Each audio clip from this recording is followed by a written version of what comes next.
Have you ever imagined waking up to find your entire town buried under a mountain of snow? Roads blocked. Power lines down. Your daily routine turned completely upside down. Well, that's exactly what happened in Bosnia and across the Balkans. A massive winter storm swept through southeastern Europe, dumping record-breaking amounts of snow and causing chaos in its path. Let's break down what happened. Fast. On February 22nd, a powerful cold front moved in from the north. It clashed with warmer air over the Balkans. The result? Heavy, wet snow started falling. And it just didn't stop. In some areas, like the town of Kupres in Bosnia, snow piled up to more than 2 meters. That's over 6 feet. That's enough to bury cars, block houses, turn entire communities into isolated snow islands. The impact was immediate. Roads became impassable, cutting off villages, making it nearly impossible for emergency services to reach people who needed help. Power outages hit thousands of homes, leaving families in the cold, with no electricity or heating. Schools shut down, businesses closed, even main highways were closed for days, as snowplows struggled to keep up with the relentless snowfall.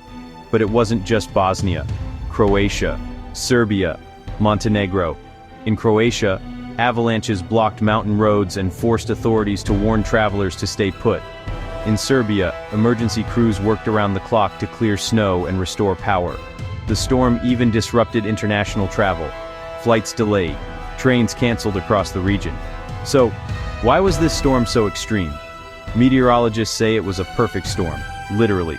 Cold Arctic air met moist Mediterranean winds, right over the Balkans, creating the ideal conditions for heavy snowfall. And because the region's infrastructure isn't built for this kind of weather, the effects were even more dramatic. But here's the thing. While locals are used to tough winters, this storm was on another level. People banded together, digging each other out, sharing food and supplies, checking on vulnerable neighbors. It's a reminder of how communities can come together when nature throws its worst at us. As cleanup continues and temperatures slowly rise, the region is starting to recover. But this storm is a stark warning about how extreme weather is becoming more common and how important it is to be prepared. So next time you see snow in the forecast, remember what happened in Bosnia and the Balkans. Stay safe, stay informed, and don't underestimate the power of nature.